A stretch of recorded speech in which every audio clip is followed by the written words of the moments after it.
নমস্কার কৃষক বন্ধু, কিষাণ বাণীতে আপনাদের প্রত্যেককে স্বাগত জানাই। এই অনুষ্ঠানটি প্রচারিত হচ্ছে ভারত সরকারের কৃষি এবং কৃষক কল্যাণ মন্ত্রকের সহায়তায়। আজকে আমরা এই কিষাণ বাণীতে আলোচনা করব বিষমুক্ত স্বনির্ভর কৃষি এই বিষয়ে। আর এই বিষয়ে আলোচনার জন্য আমার সঙ্গে যিনি রয়েছেন, জয়শ্রী সিং, তিনি বেশ কয়েক বছর ধরে এই ধরনের চাষ করছেন। প্রথমেই তার কাছে এইটা জানতে চাইবো যে তার এই ধরনের চাষ পদ্ধতিকে অবলম্বন করার পরিকল্পনা তিনি কোথা থেকে পেলেন, তার উদ্যোগটা তিনি কোথা থেকে পেয়েছেন সেই বিষয়ে। নমস্কার, সবাইকে অনেক ধন্যবাদ এবং কৃষিবাণীকেও যে তারা আমাকে এই অনুষ্ঠানে বলার যোগ্য মনে করেছেন। আর আমার যে চাষটা, এটা এককভাবে যে শুধু চাষের প্রেরণা পেয়ে করেছি বা চাষ করার জন্যে করেছি এমন নয়। এটা আসলে আমার একটা জীবনশৈলী। তো আমার বেঁচে থাকার বিভিন্ন উপাদানের মধ্যে চাষও একটা। তো এর অনুপ্রেরণা অবশ্যই নানান জায়গা থেকে পেয়েছি এবং সেগুলো খুবই একেবারে মাটির কাছাকাছি জায়গা। আর আমার ব্যক্তিগত অভিজ্ঞতা বা আমার যা জীবনের অনুভব, তা থেকে আমি এটা বুঝেছি যে এই যে জীবনশৈলী, অর্থাৎ একজন চাষির যে জীবনশৈলী, তার চেয়ে ভালো কোনো জীবনশৈলী, মানে কেউ যদি ভালো থাকতে চায়, খুশি থাকতে চায়, তাহলে এর চেয়ে উপযুক্ত আর কোনো জীবনশৈলী হতে পারে না। এটাই মূল কারণ আমার এই কাজটাকে বেছে নেওয়ার। অর্থাৎ মাটির কাছাকাছি থেকে একেবারে মাটির মানুষ হয়ে যাওয়ার মতো একটা ভাবনা রয়েছে আপনার মধ্যে। এখন জানতে চাই যে আপনি কি কি চাষ করেন। খুব ছোট করে বলতে গেলে আমি চেষ্টা করি যে আমি যা খাই তা চাষ করার। যেমন ধরুন, আমি ভাত খাই, অর্থাৎ আমাকে কিছুটা ধানের চাষ করতে হবে। আমি রুটি খাই, তো আমাকে কিছু গমের বা কোনো মিলেটের চাষ করতে হবে। আমি সবজি খাই, তাহলে আমাকে সবজির চাষ করতে হবে, অর্থাৎ এইভাবে। এবং আমাদের ভারতীয় রান্নার পদ্ধতি অনুযায়ী আমাদের বেশ কিছু মশলাপাতি লাগে, সেগুলোরও আমি কিছু কিছু করে চাষ করি। তৈলবীজের চাষ করি, আর বেশ কিছু রকমের ফলের চাষ করি, এইভাবেই আর কি। আপনার বাগানের একটা বিশেষ বৈশিষ্ট্য হচ্ছে যে একসাথে অনেক ধরনের গাছ, যেইটা নিয়ে আপনি কথা বলছিলেন, একসাথে অনেক ধরনের গাছকে চাষ করার মূল উদ্দেশ্যটা কি? হ্যাঁ, দেখুন, প্রথমেই আগে আমি বলেছি একবার যে একাধিক ফসল থাকার উপকারিতা। আর এর বাইরে যে জায়গাটা বলার, সেটা হচ্ছে যে একটা প্লটে যদি একাধিক রকম গাছ থাকে, আমরা এটা হচ্ছে যে যদি দেখেন একটা জঙ্গলের দিকে আপনি তাকান, প্রাকৃতিক জঙ্গল যেগুলো আমাদের ফরেস্ট ডিপার্টমেন্ট তৈরি করছে সেগুলো নয়, সেগুলো ইউক্যালিপটাস বা সোনাঝুরির জঙ্গল। কিন্তু যদি কোনো প্রাকৃতিক জঙ্গলে আপনি যান, সেখানে আপনি দেখবেন বহু ধরনের গাছ আছে। সেখানে বৃক্ষ আছে, মাঝারি গাছ আছে, গুল্ম আছে, এবং মাটির তলায়ও কিছু কিছু জিনিস আছে, শেকড় বাকড়ের গাছ আছে। তো ঠিক সেই জিনিসটাকে নকল করেই আমি আমার ক্ষেতটাকে তৈরি করি। অর্থাৎ সেখানে বিভিন্ন ধরনের গাছ, বিভিন্ন লেয়ারের গাছ, অর্থাৎ বড় গাছ, মেজো গাছ, ছোট গাছ, ঝোপঝাড় এবং মাটির তলার শেকড় বাকড়, এই ধরনের মিলিয়ে আমরা যে ক্ষেতটা তৈরি করি সেটাকে ফুড ফরেস্ট বলা হয়। অর্থাৎ কি, তফাৎটা কি, আমরা জঙ্গলকেই অনুকরণ করছি, কিন্তু জঙ্গলে যেটা আর কি এলোমেলোভাবে হয়, অর্থাৎ হয়তো দেখা যাচ্ছে সেখানে বেশি গাছ এমন আছে যেখান থেকে আমরা খাবার পাচ্ছি না, হয়তো দেখা যাচ্ছে। আর হয়তো যেগুলো আমরা খাই, মানে যে সমস্ত ফল পাকুড় বা সবজি, তার গাছটা একটু সংখ্যায় কম। তো আমার এখানে এটা ইচ্ছাকৃতভাবেই এমনভাবে করা হয়েছে যেখানে হয়তো বেশিরভাগ খাবার তৈরি করে এমন খাবার। আমরা যে ধরনের খাবার খেতে অভ্যস্ত, খাবার তো বহু ধরনের হয় আজকে, কিন্তু বট অশ্বত্থ খাবারের গাছ, যেমন পাখিরা খায় বটের ফল, বা সেরকম গাছও আছে আমার বাগানে। বহু বট, অশ্বত্থ, নিম, এরকম বহু কিছু আছে। তো সেখানে বড় গাছ, মেজো গাছ, ছোট গাছ, ঝোপঝাড় এবং শেকড় বাকড়, রুট ভেজিটেবলস, এগুলো মিলেমিশে বাগানটায় থাকে। এর দ্বিবিধ উপকারিতা। এক হচ্ছে যে একটা ইকোসিস্টেম তৈরি হয়ে যায়, ঠিক ফরেস্টে যেভাবে থাকে, যেটা কিন্তু স্বাবলম্বী ইকোসিস্টেম। যেটা প্রথমেই বিষয়টা ছিল, চাষের স্বাবলম্বনটা কিন্তু শুধুমাত্র চাষির স্বাবলম্বন তা নয়, খামারের স্বাবলম্বন কিন্তু আরো বেশি গুরুত্বপূর্ণ। অর্থাৎ স্বাবলম্বন কখন? যখন আপনাকে আর ওই খামার নিয়ে কিছু ভাবতে হবে না, অর্থাৎ খামার আপনার জন্য খাবার তৈরি করবে, সেটাকে আমি বুঝি স্বাবলম্বন। স্বাবলম্বন কখনো এই নয় যে আমাকে সূর্য ওঠার সাথে কোদাল ঘাড়ে করে নিয়ে বাগানে ঢুকতে হলো এবং সেই সূর্য ডোবা পর্যন্ত কোমর তো ব্যায়াম করে যেতে হচ্ছে। তো সেটা কিন্তু খুব স্বাবলম্বন হলো না। কারণ মানুষের মেধা অনেক কিছু করার জন্য, মানুষের মেধা কিন্তু শুধুমাত্র কোদাল কোপানো বা হাল দেওয়ার জন্যই নয়। তো এটা একটা অংশ।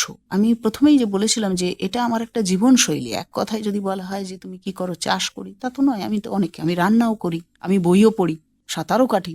তো এটা একটা জীবনশৈলী। তো চাষটাকে সেভাবেই আমি যদি 24 ঘন্টা কেন 8 ঘন্টাও আমি আমার খামারে দিতে উৎসাহী নই। আমি 1-2 ঘন্টা ব্যয় করব, বাকি সময় আমি অন্য কাজে ব্যয় করবো যেটা আমার ভালো লাগে। কিন্তু হ্যাঁ, 1-2 ঘন্টা বাগানে কাটাতে ভীষণ ভালো লাগে। মন ভালো হয়ে যায়, শরীর ভালো হয়ে যায়, সবকিছু। এই জীবনশৈলীটা তেমনই যে এই সমস্ত জিনিসগুলোকে কিন্তু এর মধ্যে ইনকর্পোরেট করা যেতে পারে এবং খুব স্বাচ্ছন্দ্যের সঙ্গে, সেটাই স্বাবলম্বী।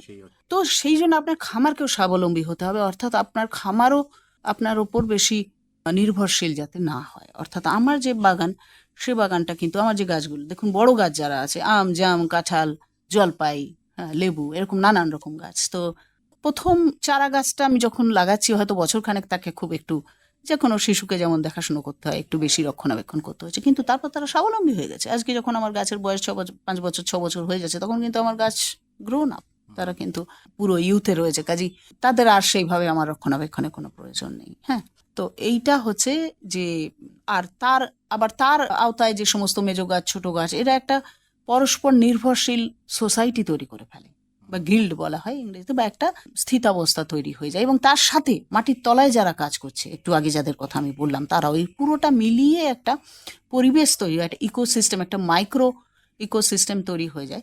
এবং যেখানে পাখিরাও আছে, প্রত্যেকের ভূমিকা আছে।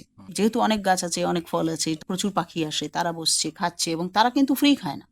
একমাত্র মানুষ আছে যে ফ্রি খেয়ে চলে যায়, কিন্তু বাকি কোনো জীব ফ্রি খায় না। যখনই সে খায়, সে সেখানে কিন্তু পটি করে চলে যায়, অর্থাৎ সে গাছকেও কিছু বিনিময় দিয়ে চলে যায়, তাই না?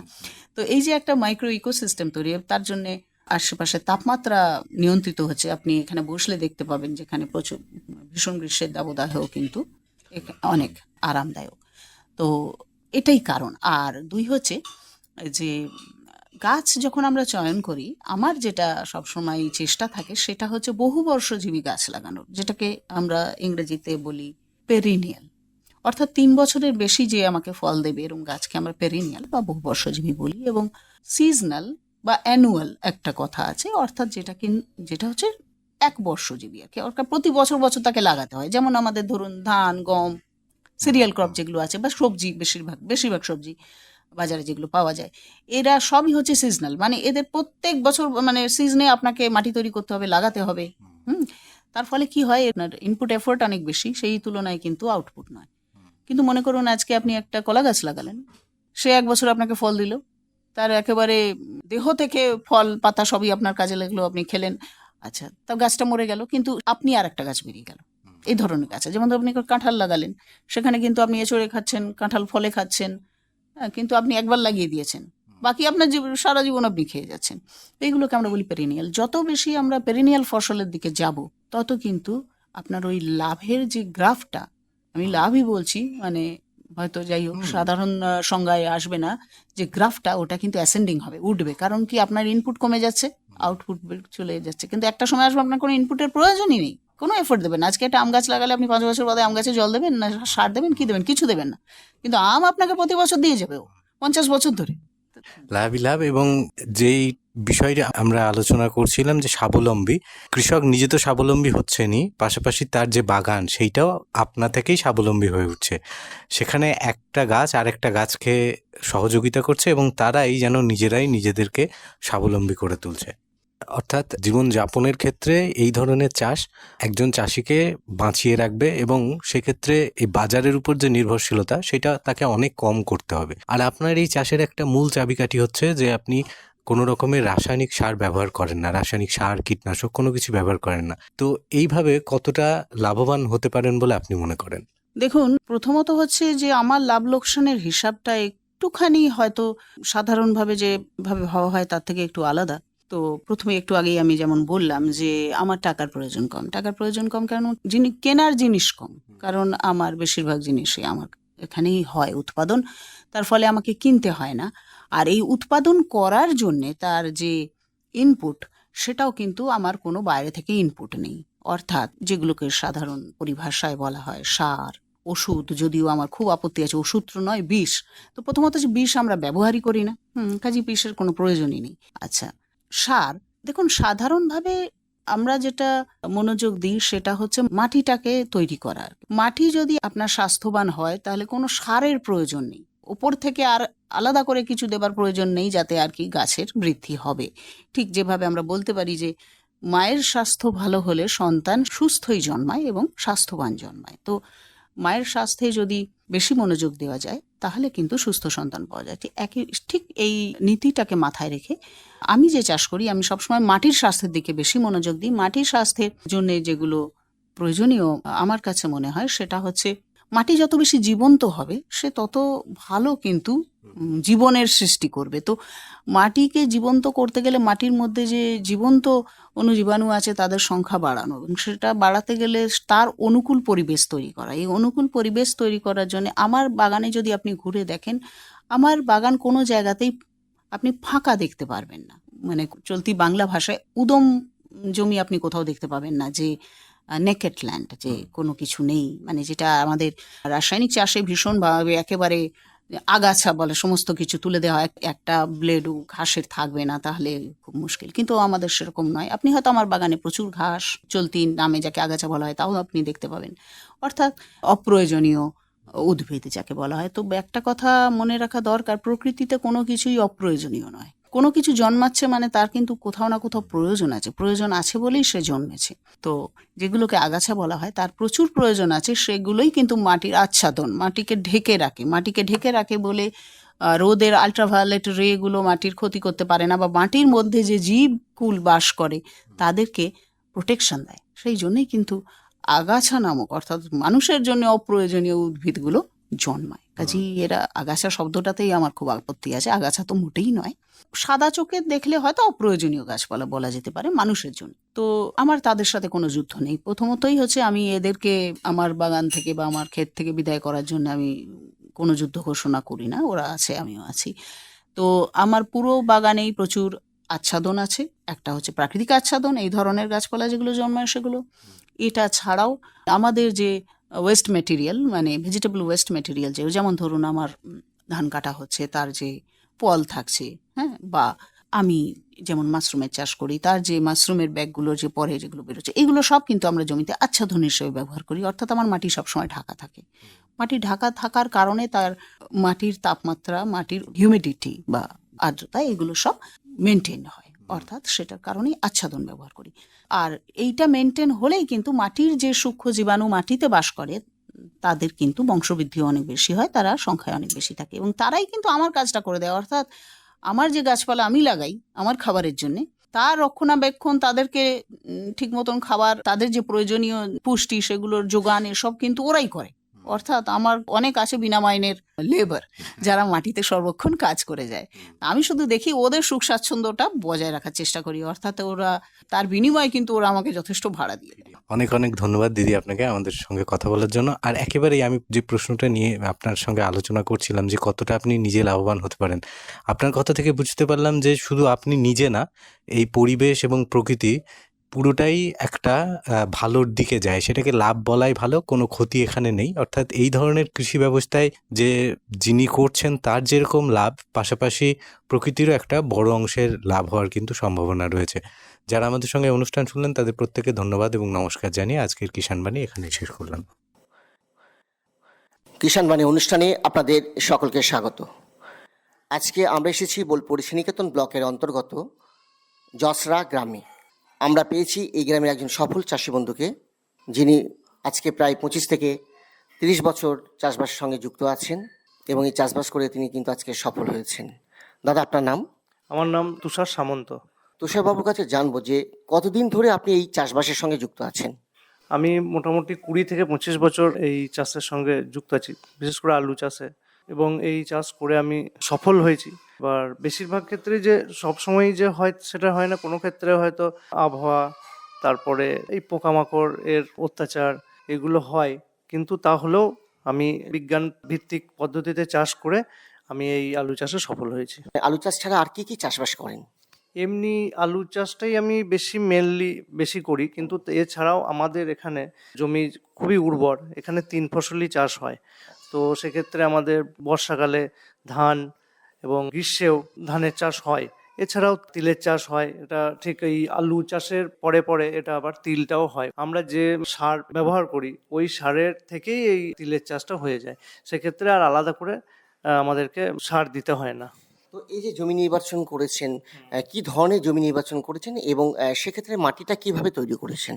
মাটিটা আমরা যখন এই বর্ষায় যে ধানটা ওঠে আমাদের স্বর্ণ ধান, এই ধানটা ওঠার পরে আমরা এই জমিগুলোকে আবার আমরা চাষ দিয়ে দিই। ট্রাক্টর আছে, ট্রাক্টর দিয়ে বা চাষ দেওয়া হয়। দেওয়ার পরে কিছুদিন এই জমিগুলো পড়ে থাকে। এরপরে আমরা এই জমিতে আবার ঘাট দিয়ে তারপরে এই জমিকে উর্বর করে তারপরে আমরা আবার ট্রাক্টর দিয়ে সেই চাষ করে 3 বার 4 বার করে চাষ দিয়ে এই জমিগুলোকে আমরা তৈরি করি।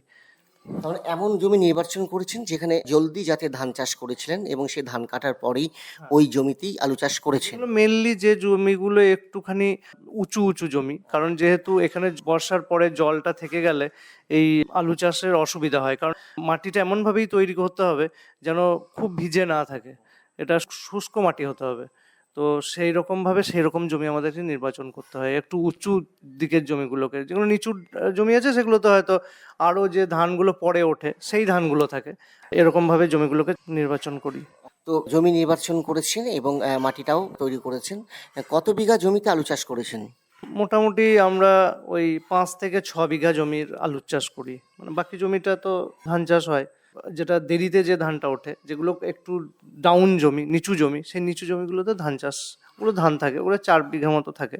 বাকি যে জমিটা থাকে আমাদের, ওই জমিটাতে আমরা আলু চাষ করি। মানে এমন জমি নির্বাচন করতে হবে যেখানে বর্ষা ধান চাষ করেছিলেন এবং জল নিকাশির ব্যবস্থাও খুব ভালো থাকবে, সেই ধরনের জমি নির্বাচন করেছেন। একদমই তাই, কারণ জল নিকাশি ব্যবস্থা না থাকলে কোনো কারণে আবহাওয়ার এই সময় অনেক সময় বৃষ্টি হয়, এই বৃষ্টি হলে বীজ নষ্ট হয়ে যেতে পারে, সেক্ষেত্রে ক্ষতির সম্মুখীন হয়।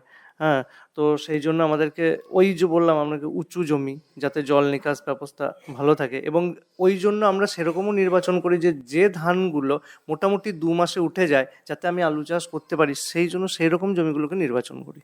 আরেকটি বিষয় হচ্ছে সময় কিন্তু খুব একটা গুরুত্বপূর্ণ বিষয়, যে কোনো বিষয়ই ধরুন।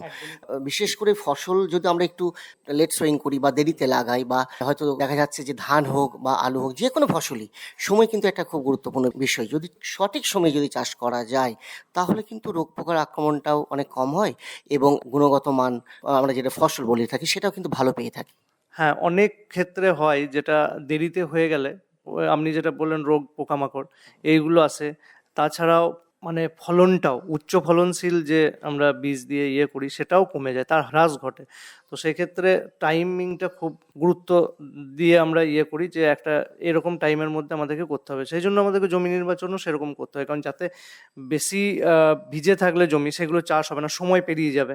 তো সেই জন্য সময়টাকে খুবই গুরুত্ব দেওয়া হচ্ছে।